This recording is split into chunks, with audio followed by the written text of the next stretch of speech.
Okay, just start whenever. Okay. Hi, welcome to Amoretti Test Brewery today. Leaving the kitchen behind. My name is Katie and I'm half of the team at Murkwood Brewing. We're big Tolkien nerds, if you didn't guess from our name. And today we're gonna brew a Tropical IPA. And we're gonna be doing that as a partial mash method. Partial mash means we're gonna use part malt extract and part whole grains. It's also called brew in a bag. Okay, so we put our kettle full of water. We're doing a partial boil, so this only has 3 gallons. We're not doing a 5 or 6 gallon boil just because this pot is too small and the chance of a boil over will be much higher. So we'll do it at 3 gallons and then before we pitch our yeast, we'll top it off up to 5 gallons. So now we can add our grains. Got this handy grain bag. It's just brown from the grains. When you brew a lot of stouts, that has really dark grains. It'll dye your bag. Okay, just loop that over the handle so it doesn't fall in when we add our grains. So we'll just pour those in. And then I'm gonna give this a good stir. Sometimes the grains can stick together because they're cracked. So we've got them in, giving them a good stir. Just cinch that off. I like to just tie this to the handle so it doesn't fall in.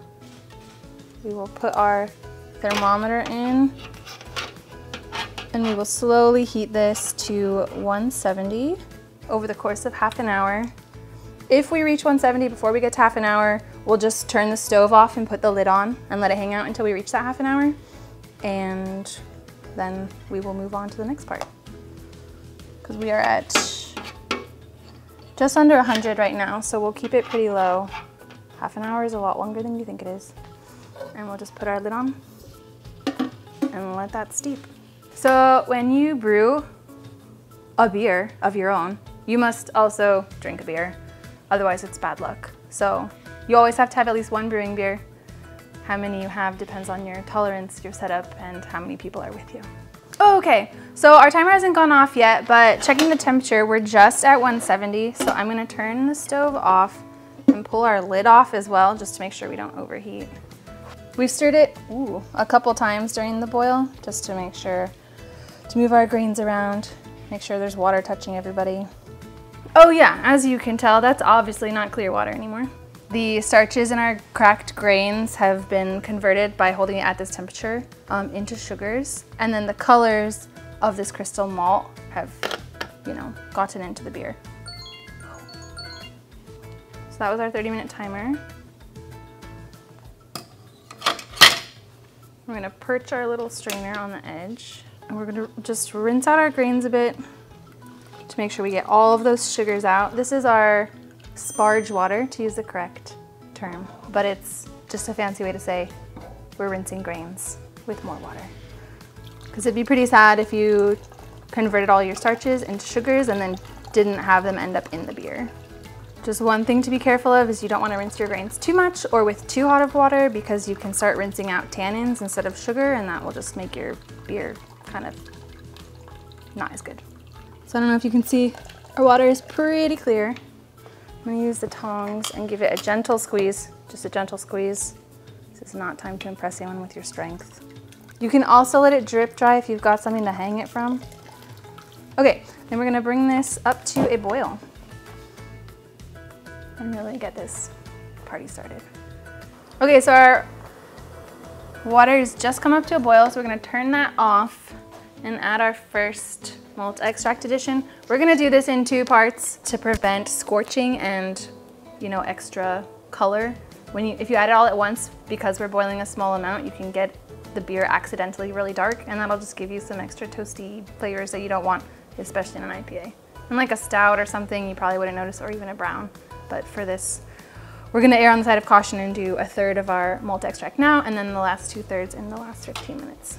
So we turned off our burner and we're gonna pour this in and stir it up really well. It gets weird and chunky, so don't worry, just keep stirring. It'll go away. Make sure you scrape the bottom and the sides just to make sure you don't have any chunks sticking anywhere. That's a good way to burn it. Okay, malt extract comes in powder and comes in syrup. Powder is just a drier form of the syrup. You can use whichever one you like. And how that's made is this steeping that we did with the grains, converting our starches into sugar, that will give you the syrup. And then you would dry it out or evaporate off the water to make it a syrup, and then dry it out completely to get you a powder. So it's just kind of a shortcut. So we're waiting for this to come to a boil. When it comes to a boil, we will start our 60-minute timer. If you're making a different beer, you might be boiling a little longer. Some beers will have like a 120-minute boil, but generally it's about 60 minutes, and your recipe will tell you when to add the hops. We've got 3 hop additions today, one at 60 minutes, one at 5 minutes, and one at 1 minute. That'll be listed on your recipe. Put in our 1 ounce of Columbus, cinch it up, and start our timer. We're gonna do 45 minutes for our timer. Our boil is 60 minutes, but we've got an addition at 15 minutes, 5 minutes, and 1 minute. So we'll set our timer for 45, then we'll set it again and again. And we'll turn this back up and keep stirring it to make sure we don't boil over. Do not walk away from your beer. It seems like a lot to stand here for an hour, but you do not want this to boil over. Okay, so our timer just went off, and since we've got our other malt extracts to add, I'm gonna turn off our burner super quick, pull out our hops, just so we're not getting the malt extract all torn in this. Okay, so I'm gonna pull this out really quick. We're gonna just pour that liquid back in so it's fine that it's not completely drained. Pour both of these in.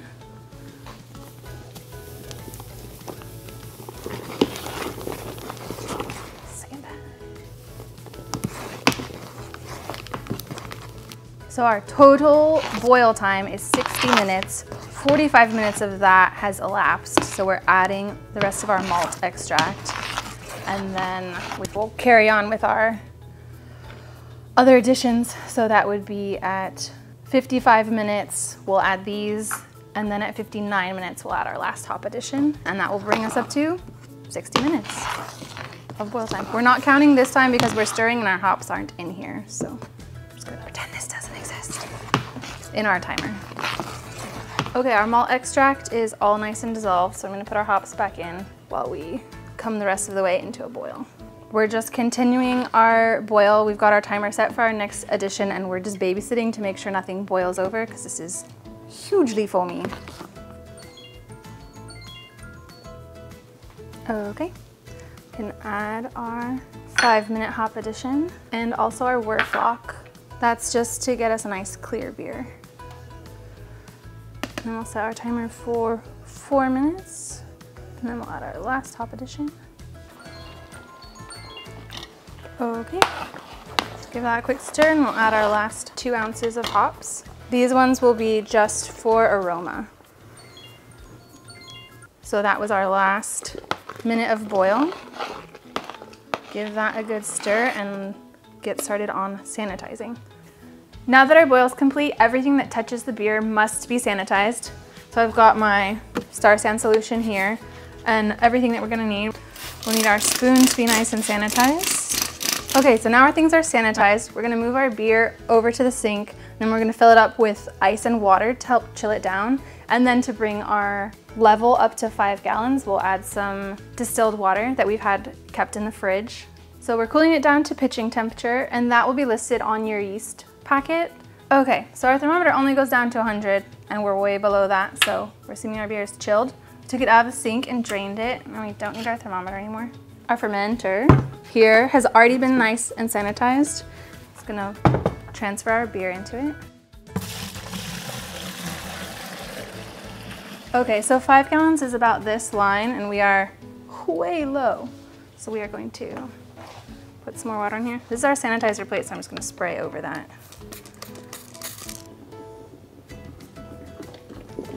So that's closer. I'm gonna give it a stir and we'll check the gravity, and then we can top it off more if we need. The gravity is gonna tell us how much sugar is in here, and that will give us our potential alcohol level. If our gravity is close to what we're looking for, and we're looking for 1.05 to 1.06. If it's way too high, then we'll definitely add more water. This is a refractometer. It does the same thing as this. It'll measure the gravity, but with only a little bit. So we just get a pipette, kind of get the color of our beer a little bit, nice and golden. Do a couple drops. Flip that up and check it. Okay, so we are at 1.085, so that's definitely too high, and we'll get some more water. If you had the opposite problem and your gravity was too low, you could boil some more malt extract and add it in until your gravity gets high enough. So today I'm using Imperial yeast, and they're a newer to me brand. I've never used them before, but they add and just straight from the fridge, so you don't have to, you know, slap it and let it rest for 3 hours like the blue bag ones. So this will just kind of knead and get it all mixed up. This one also has yeast nutrients already in it, which is why we didn't add it during the boil. If your yeast doesn't come with nutrients, go ahead and add some in the boil. It's just cheap insurance to make sure your yeast is happy. And then toss it in, or rather pitch it. Now we can grab our lid, which has also been sanitized. Snap that on. Dip in our little stopper. We got this nice stopper with a hole in it. Fit that in. Take our airlock. You want to fill your airlock with sanitized water just in case it gets sucked in. Just make sure you don't overfill it. That's pretty good. And just squeeze it in. Our yeast in our beer is going to eat the sugar and create carbon dioxide, and that will fill this with carbon dioxide and push all the oxygen out through the airlock. Because of the liquid in the airlock, the air can get out but not back in, because the oxygen will stale your beer and it could bring weird bugs in with it, which you don't want. So having the carbon dioxide stuck in here will create a nice buffer and keep your beer fresh and safe. And now we'll dry this off and put it in the cabinet for a week or two, and then we drink it. So we are back here again at Amoretti Brewery with Dylan, Hello. Our fancy beer guy. And today we're going to taste it plain, then we'll start adding some flavors. So we're gonna test this with 6 ounces of beer, just so we're not running through all of our beer with taste tests. So I'll just fill all these up and then we'll taste them. That smells very good. Oh yeah. Ah, it smells like a beer. So we've got 6 ounces of everybody. Let's taste it, smell it, and then talk about our flavors.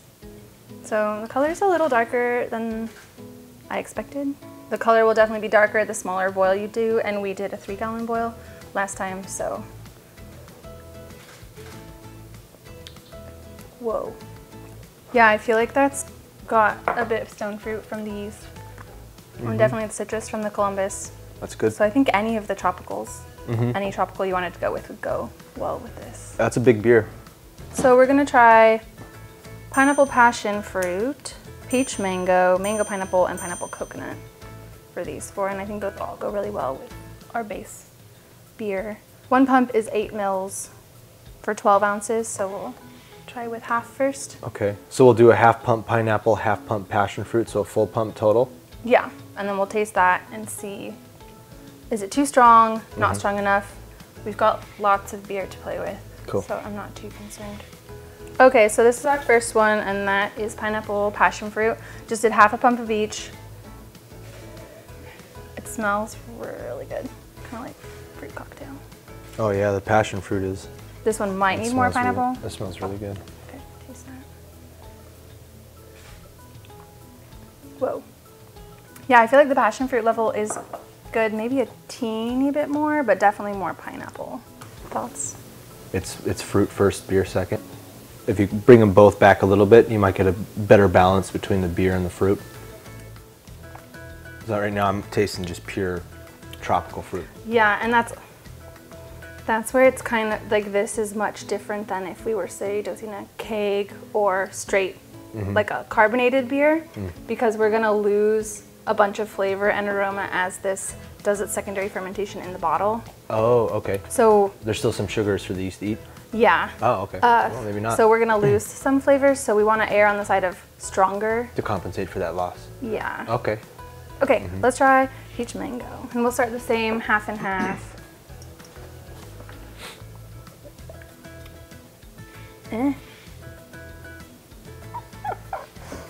Okay, so peach mango, we're probably not gonna do. I think the fruits went together really well. I think they might have clashed a little bit with the bitterness of the IPA. Okay, mango pineapple.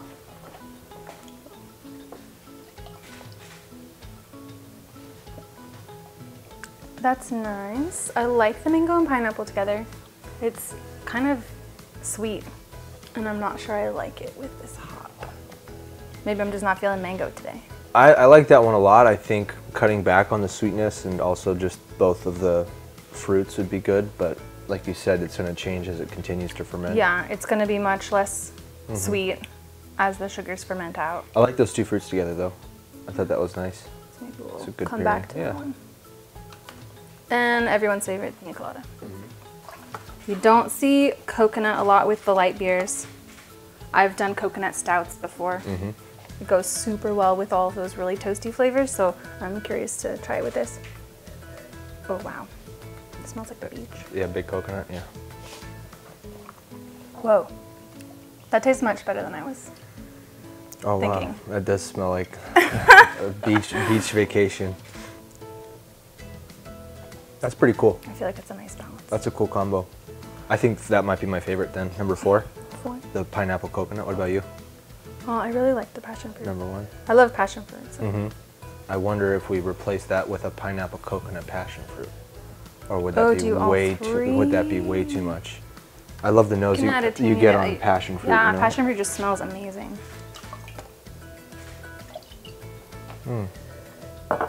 Oh yeah. It'll work. Yeah, that's super. Yeah, number 1 is really good. I like that blend of pineapple nice. passion fruit. Okay, so we settled on pineapple, coconut, passion fruit, and we've shaken all our craft purees really well. They can sometimes settle out after a bit, so just give them a good shake. And let's measure them out and transfer our beer.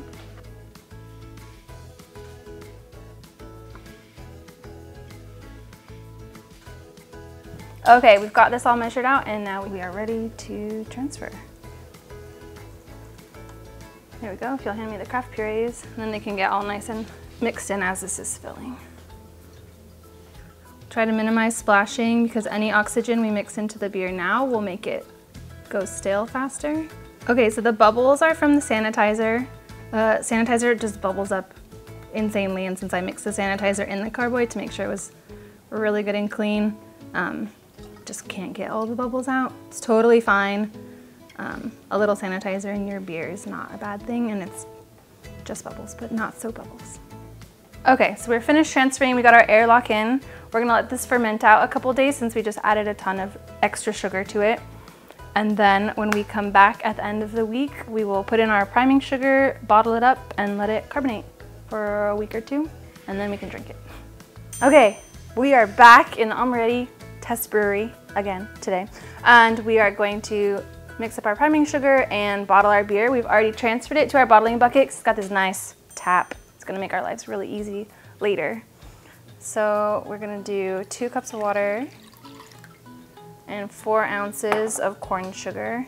You wanna use corn sugar, not granulated sugar like table sugar, because it will stay nice and white, and if you use table sugar, it'll get these kind of weird caramely flavors that you may or may not want in your beer. So we're just going to boil this for 5 to 10 minutes just to sanitize everything. So priming sugar, this whole situation that we put in our beer is just to give our yeast a little extra snack so our beer will be carbonated.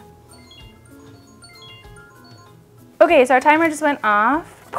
Our water is done. And I'm gonna pop this off, grab our priming sugar. Okay, so I've got my lovely assistant back again. We've got all of our bottles here sanitized. We've got our beer transferred. This will be our landing pad. We've got our caps in sanitizer right here. Our capping fancy thing. I will do the whole first one to show you how the capper works, and then I'll fill and you can cap. So we're filling the bottle to the very, very top because the volume that's taken up by this bottle filler as we pull it out leaves us just the perfect amount of headspace. I don't know if you can see it, but it's filled to about right there. So that's just about perfect headspace. So we just rest our cap on, and then this has a little magnet so that will hold your cap in place, and then just pull it down until it chinks, and there we go. capped. Cool. If you're working alone, you could fill all your bottles and then cap them all, but I've got a lovely assistant for that. Cool.